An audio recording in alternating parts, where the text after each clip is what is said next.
des moments de qualité dans les chambres de prière. Et maintenant, nous passons au message. Donc, on rappelle autres qui nous peut continuer à étudier le livre Les paraboles de Jésus. Et ce soir, le titre, c'est Un grand abîme. Donc, ça veut dire qu'il y contenir. Donc, c'est le pasteur, notre grand frère, le pasteur Julie, qui pour cause avec nous, qui vont dire capable utilise la bouche, remplie du Saint-Esprit, afin que le message capable touche chacun de nous. Donc, mon vie souhaite aussi la bienvenue à ceux qui pour regarder nous sur YouTube, Facebook.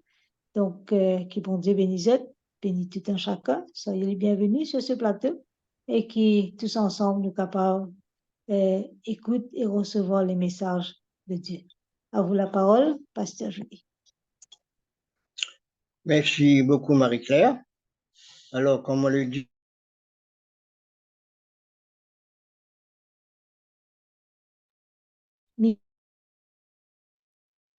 Micro Il n'y a pas de son. voilà, c'est toujours avec un plaisir qu'on se rencontre. Alors, nous disons merci à Dieu pour les témoignages que nous avons entendus ce soir. Eh bien, le titre de notre message, c'est Un grand abîme. Abîme, c'est un gouffre très profond. Abîme, ce qui divise, ce qui sépare profondément. Alors, ce soir, nous verrons une autre parabole. La parabole du riche et de Lazare. Et je vous inviterai à lire avec moi dans l'évangile de Luc, le chapitre 16, et nous lirons les versets 19 à 21. Luc, le chapitre 16, nous lisons les versets 19 à 21. Il y avait un homme riche qui était vêtu de pourpre et de fin lin, et qui chaque jour menait joyeuse et brillante vie. Un pauvre, nommé Lazare, était couché à sa porte, couvert d'ulcères, et désireux de se rassasier des miettes qui tombaient de la table du riche. Et même les chiens venaient encore lécher ses ulcères. Alors, dans cette parabole du riche et de Lazare, Jésus nous montre que c'est dans cette vie que les hommes fixent leur destinée éternelle. Cette parabole établit un contraste entre les riches qui n'ont pas pris Dieu comme appui et les pauvres qui ont mis leur confiance en Dieu. Donc, nous voyons qu'il y a un grand contraste entre les riches et les pauvres. Alors, Jésus nous fait comprendre que le temps viendra où leur position respective sera inversée. Ceux qui sont pauvres en bien de ce monde, mais qui se confient en Dieu et se montrent patients dans l'affliction, seront un jour élevés bien au-dessus de ceux qui occupent maintenant les plus hautes positions que le monde puisse offrir, mais qui ne se soucient pas, qui ne se soumettent pas à la volonté de Dieu. La parabole nous dit qu'il y avait un homme riche qui était vêtu de pourpre et de fin lin. Il menait une vie joyeuse et brillante. Et de l'autre côté, nous dit, dans cette parabole, nous dit qu'il y avait un pauvre homme nommé Lazare, qui était couché à la porte de ce riche. Il était couvert d'ulcères. Il voulait se rassasier des miettes qui tombaient de la table du riche. Le riche ne traitait pas le pauvre avec dureté. Il ne le disait pas de s'éloigner de lui parce que sa vue l'importunait.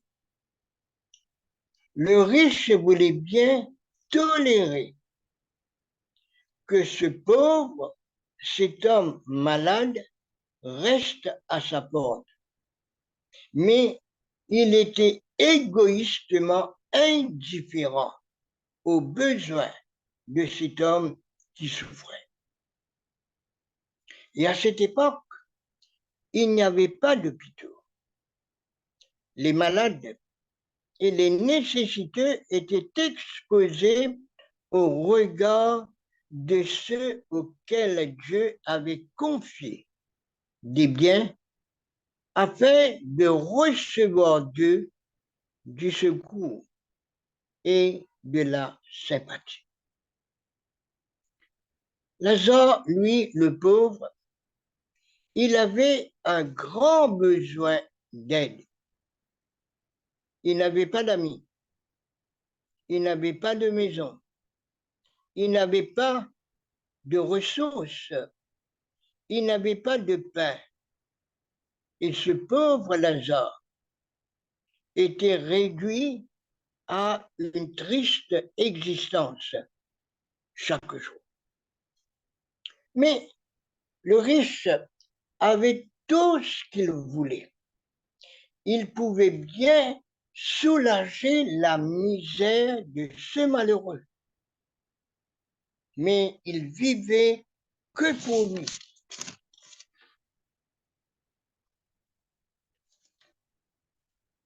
Il vivait que pour lui comme beaucoup le font aujourd'hui. Beaucoup de gens aujourd'hui ne pensent qu'à eux seuls, tout comme les riches.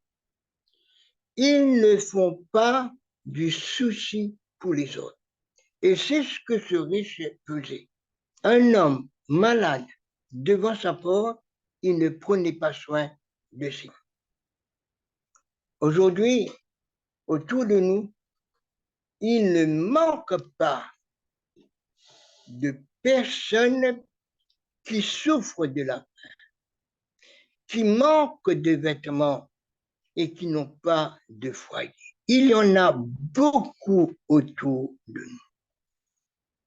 Et Dieu nous fait comprendre par la plume de Madame White, il nous dit que celui qui ne partage pas avec ceux qui sont dans le besoin se charge d'une grande faute dont il devra rendre compte en tremblant un jour.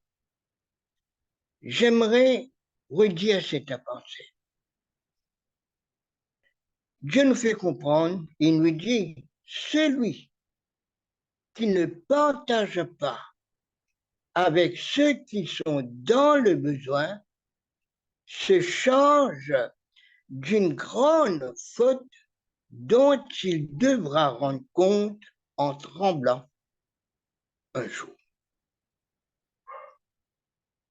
Mes amis, toute avarice est condamnée comme étant de l'idolâtrie et toute manifestation d'égoïsme offense Dieu. Alors cela nous fait comprendre quand nous n'aidons pas quelqu'un qui est dans le besoin, quand nous sommes indifférents aux souffrances des autres, eh bien, nous offensons Dieu. Le riche de la parabole était juif. Il connaissait les commandements de Dieu.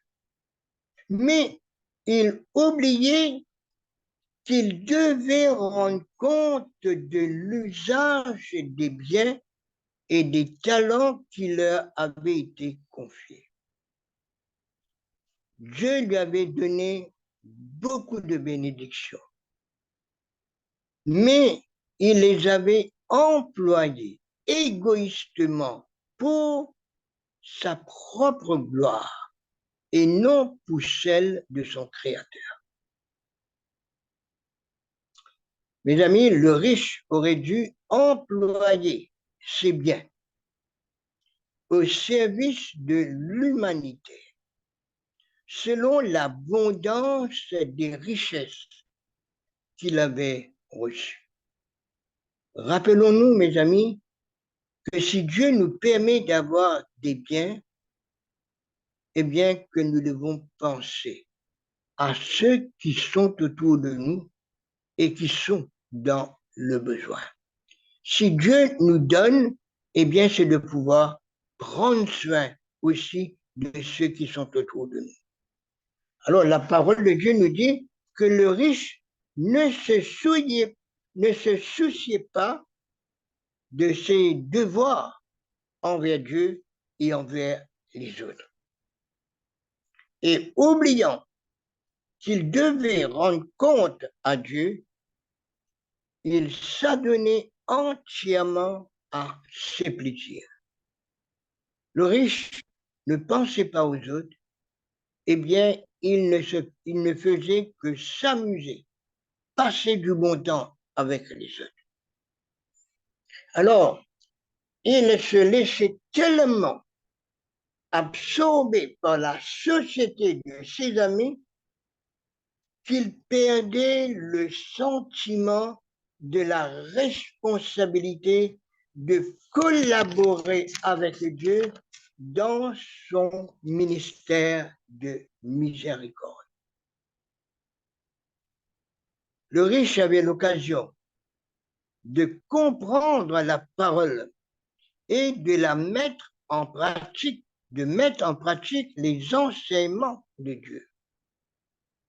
Mais malheureusement, il était tellement occupé avec ses plaisirs qu'il oubliait Dieu.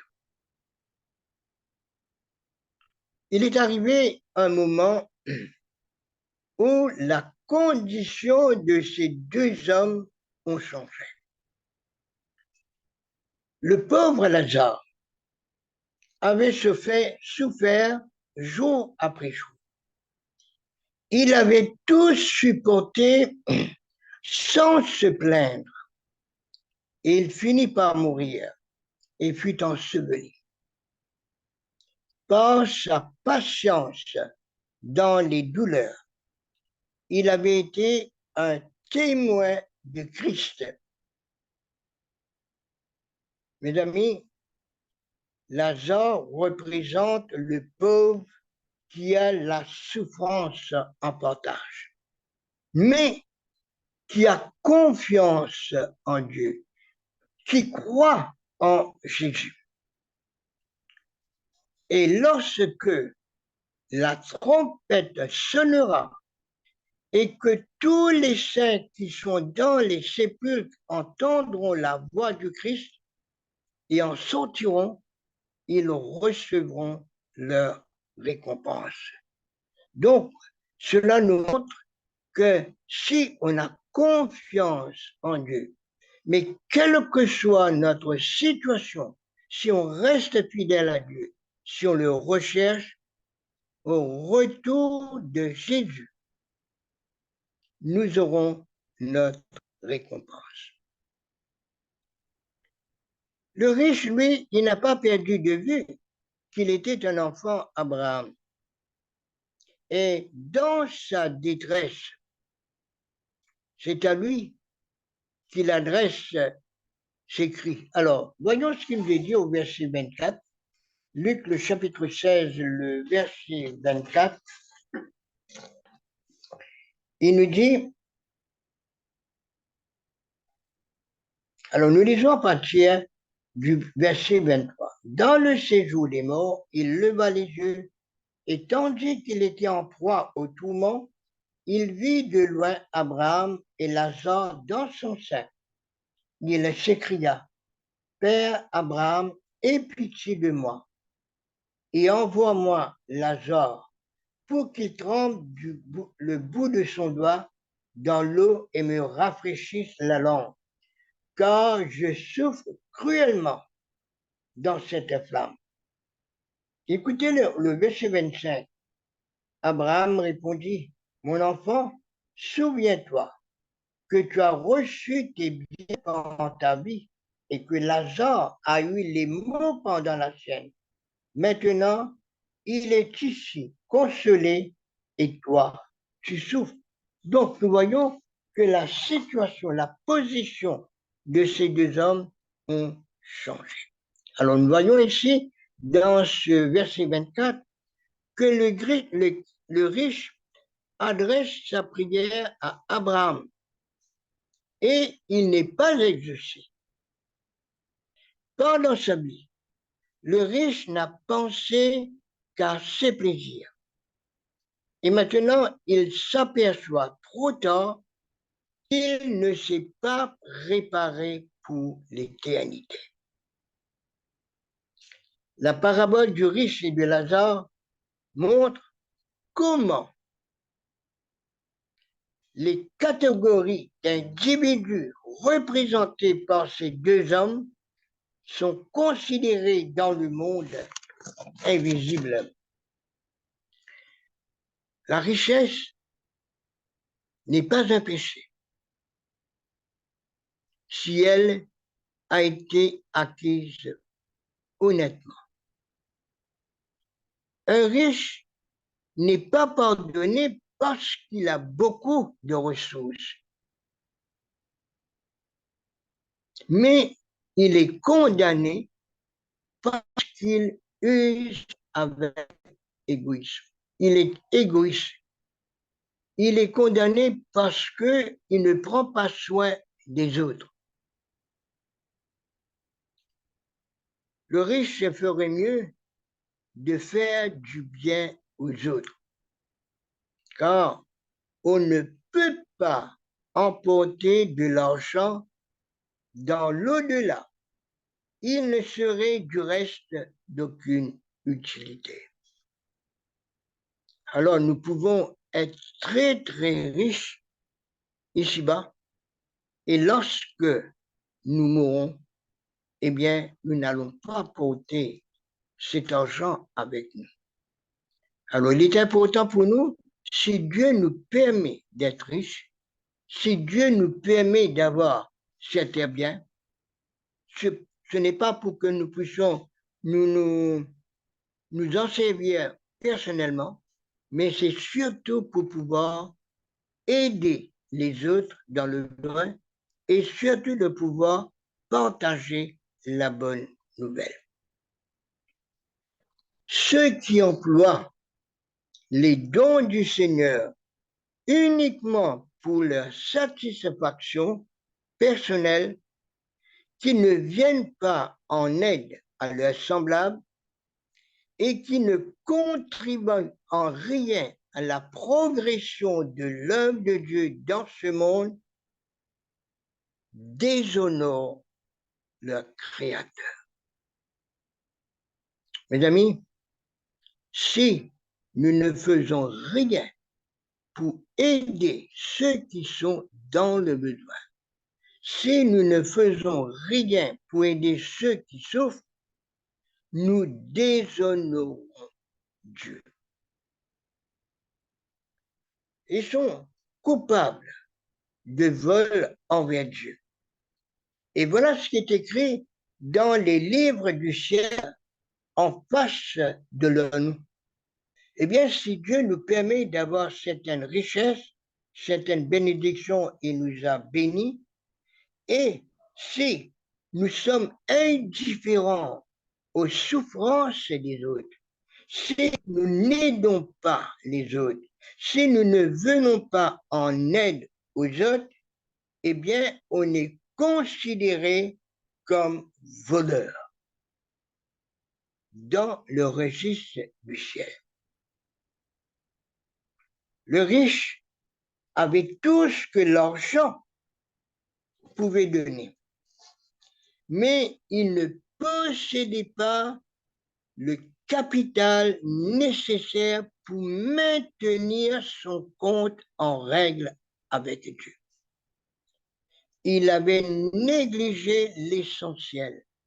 Il avait négligé l'appel de Dieu, aussi bien que les droits de l'humanité souveraine.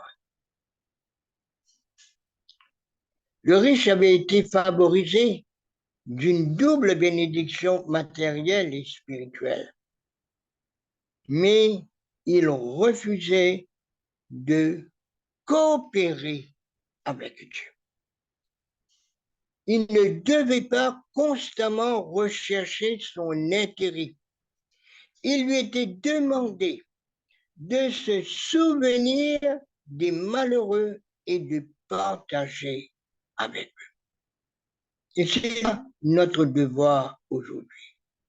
Dieu nous accorde toutes sortes de bénédictions. Et nous ne devons pas refuser de coopérer avec Dieu. Mes amis, Dieu promet sa bénédiction dans la mesure où l'on exercerait la miséricorde et la charité. Dieu nous promet qu'il nous accordera beaucoup plus de bénédictions si nous avons vraiment intérêt à la situation des autres. La parabole du riche et de Lazare dépeint les scènes finales de l'histoire de ce monde. Le riche ne se souciait ni de Dieu, ni de ceux qui souffraient. Et aujourd'hui encore, ils sont nombreux, ceux qui font partie de l'Église. Ils sont inconvertis. Ils ne se soucient pas de Dieu ni de ceux qui sont dans le besoin. Ils n'ont pas le temps pour Dieu, ils n'ont pas le temps pour ceux qui sont dans le besoin. Le riche de la parabole a connu une triste fin. Son caractère n'est pas conforme à celui du Père. Aussi, il ne trouvera aucune joie au sein de la famille de Dieu. Mes chers amis, cette parabole devrait nous pousser à réfléchir sur notre vie. Cela devrait nous pousser à nous examiner en nous posant la question dans quelle catégorie de gens nous nous trouvons. Est-ce que nous sommes parmi ceux qui sont comme le riche de la parabole? Il ne pensait pas, il ne pensait qu'à ses plaisirs. Il n'avait pas de temps pour Dieu. Il ne se souciait pas des pauvres, de ceux qui sont dans le besoin. Ou bien, on est comme ce pauvre. Le pauvre recherchait Dieu. Il souffrait avec patience. Il avait confiance en Dieu. Il ne se plaignait pas. Mes amis, notre destinée éternelle dépend de notre vie aujourd'hui. Posons-nous la question, quelle est la place que Dieu occupe dans notre vie aujourd'hui? Est-ce qu'on se soucie de ceux qui sont autour de nous, qui sont dans le besoin? Il y a beaucoup de personnes qui sont vraiment dans le besoin. Dieu nous dit, si nous voulons vivre un jour dans le ciel avec lui, si nous voulons vraiment avoir cette joie de vivre dans le paradis, il nous invite à prendre soin des autres, nous aurons notre récompense. Ma prière ce soir, c'est que nous pouvons demander à Dieu de nous aider premièrement à nous examiner, à voir quelle sorte de vie que nous amenons. Est-ce qu'on a un intérêt pour Dieu? Est-ce qu'on recherche Dieu? Est-ce qu'on est prêt à pouvoir aider ceux qui sont dans le besoin, ceux qui souffrent? Rappelez-vous de ce que Dieu, la parole de Dieu nous dit, que si on ne fait rien pour les autres, dans le registre du ciel, on notera à côté de notre nom des voleurs. Eh bien, mes frères, mes sœurs, puissions-nous, que nous puissions avoir beaucoup plus d'attention pour ceux qui sont autour de nous, pour ceux qui sont dans le besoin. Ne faisons pas l'expérience de ce riche qui ne pensait qu'à ses plaisirs. Il n'avait pas de temps pour Dieu. Il n'avait pas de temps pour les autres. Ne suivons pas l'exemple de ce riche, mais que nous puissions suivre l'exemple de ce pauvre qui souffrait. Il avait confiance, mais à la suite, il a eu une grande récompense parce qu'il était avec Dieu. C'est là ma prière pour chacun de nous ce soir. Amen. Amen. Nous remercions Dieu ce soir qui fait une cause avec nous, il interpelle nous à travers la bouche du pasteur. Donc, qui nous capable de prendre les bonnes décisions et faire toujours le bon choix. Donc, pasteur, vous êtes capable de prier avec nous? D'accord. Éternel, notre Dieu, notre Père, notre Créateur, merci pour cette parole que tu nous as donnée ce soir. Nous voulons te demander pardon, mon Père, pour toutes les fois où nous avons été indifférents vis-à-vis de ceux qui souffraient. Pardonne-nous pour toutes les fois où nous ne sommes pas venus en aide à ceux qui sont vraiment dans le besoin. Nous sommes conscients de cela ce soir. Aide-nous à mieux comprendre ta parole, que le Saint-Esprit s'empare de nous et nous voulons te demander, mon Père, d'avoir un regard sur tous ceux qui passent par toutes sortes d'épreuves. Aide-nous à mettre ta parole en pratique dans notre vie. Que tu bénisses ce groupe de oser demander plus. Que tu exauces toutes les prières qui montent vers toi. Accorde à chacun de nous une bonne nuit au nom de Jésus. Amen.